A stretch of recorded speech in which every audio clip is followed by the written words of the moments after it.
అయ్యా బొమ్మన అభినయ్ రెడ్డి గారు నమస్కారం. మీ కామెడీ బాగా పండింది, బాగుంది, మంచి కామెడీ అందించినారు. పొద్దున్నే పాపం తిరుపతి ప్రజలకి మంచి లాఫింగ్ సెషన్ ఇచ్చారంట, బాగా నవ్వుకున్నారంట అందరూ. మీ చుట్టుపక్కల పాపం ప్రజలందరూ చూసిన వాళ్ళందరూ మంచి హాస్యాన్ని పండించినారు అని చెప్పి బాగా మంచి పేరు వచ్చింది మీకు. డ్రామా బాగా జరిగింది, మంచి డ్రామా. ఆ 9 మెంబర్ జోకర్స్ చుట్టూ పెట్టుకొని బాగా చేసినారు. బాగా మీరు ఈ విధంగానే ఇంకా అభివృద్ధి చెందాలి. ఎందుకంటే లాస్ట్ ఇంకా మనకు మిగిలేది డ్రామాలే, వీధి డ్రామాలే. కాబట్టి ఈ వీధి డ్రామాలు చేసుకుంటూ సరిపోతుంది మీకు. ఇప్పటికే డ్రామాలు ఎక్కువ అయిపోయినాయి కాబట్టి ఆ మరి వచ్చింది రిజల్ట్ మీకు.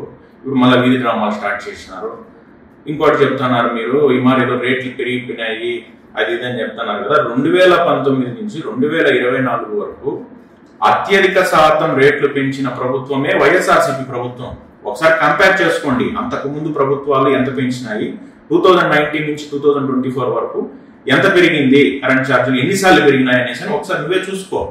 మీ ప్రభుత్వమే కదా నడిచింది, ఒకసారి డేటా తెప్పించుకొని చెక్ చేసుకొని మాట్లాడితే బాగుంటుంది. అదే కాకుండా అన్నిట్లో రేట్లు, నిత్యావసర వస్తువులు కానీ అన్నిట్లో రేట్లు ఇన్ఫ్లేషన్ వచ్చింది. అది ఒకసారి చెక్ చేసుకొని కామెంట్ చేయనైనా నువ్వు. Middle class person, lower middle class person నడ్డి విరిచిన ప్రభుత్వం వైఎస్ఆర్సీపీ ప్రభుత్వము. అందుకే వాళ్ళు ఓట్ల రూపంలో మీకు ఆల్రెడీ బుద్ధి చెప్పినారు. మీకు లేకపోతే అంత ఘోరమైన ఓటమి ఎందుకు వస్తుంది చెప్పండి? ఇంతవరకు ఎప్పుడు ఎవరికి రానంత ఘోరమైన ఓటమి 11 సీట్లు ఎందుకు వచ్చింది మీకు?